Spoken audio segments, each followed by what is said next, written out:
A palavra do Senhor Jesus, no capítulo 19 de Mateus, do versículo 6, a palavra de Deus diz assim: portanto, não é mais duas pessoas, mas sim uma só carne.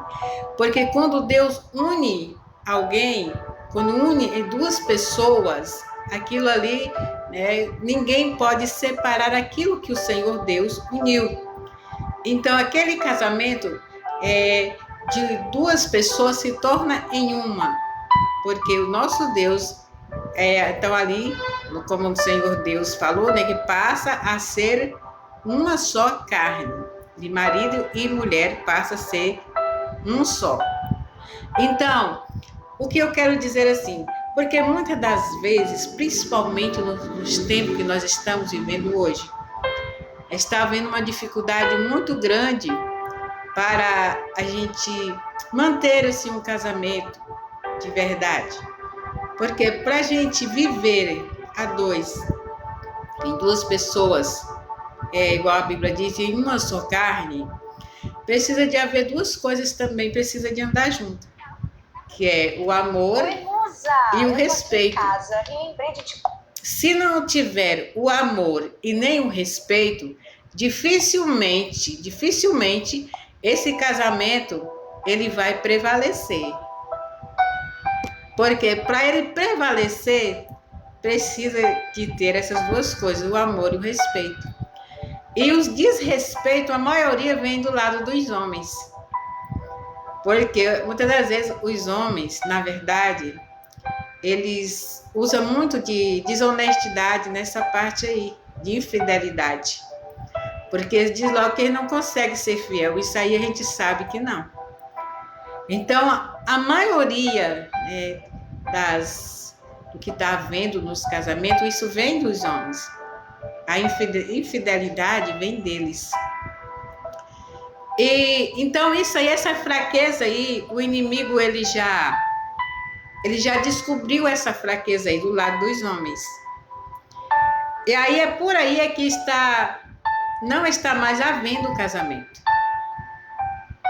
Não está havendo casamento, até mesmo namoro, né? Às vezes as pessoas começam a namorar, já começa a vir as traições,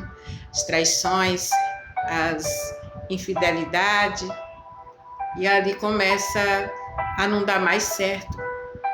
Então nós temos que fazer o quê? Nós temos que colocar Deus em primeiro lugar sobre nossas vidas. Em tudo que nós vamos fazer, nós temos que ter Deus. Não é só a mulher, não, o homem também. Porque muitas das vezes, o que os homens pensam, mas se eu me separar dessa aí, eu arrumo outra. O pensamento deles são assim, é de todos, não é só um não, todos eles pensam dessa forma.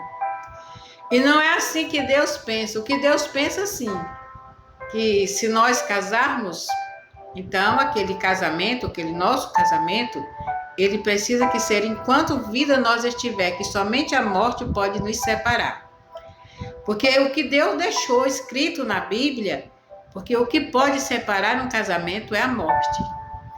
E quem separar e casar com outra pessoa, então ali já está em adultério. Por mais que ele case com outra pessoa, sendo que aquela pessoa que você separou dele ainda está vivo e você casar com outro, você está em adultério. E o adultério nós sabemos que é pecado. Então, o que nós temos que fazer? Muito antes disso, muito antes da pessoa pensar em casar, quando estiver no namoro, peça a Deus, pergunta a Deus se ele está naquele meio, se é do agrado do Senhor, se realmente Deus aprova aquele namoro. Não fala nem casamento, não, fala em namoro, mas fale só você e Deus. Entra-se na palavra do Senhor, também na presença de Deus, porque a palavra de Deus e a presença do Senhor é que vai edificar as nossas vidas. Então, só quem vai fazer as coisas certas, somente Deus. Eu quero dizer assim, nós não podemos fazer nada sem consultar a Deus, sem pedir a permissão do Senhor. Porque quando nós andamos na permissão de Deus, na presença do Senhor, tudo dará certo. Então, aquilo que dá certo, então ele é para sempre.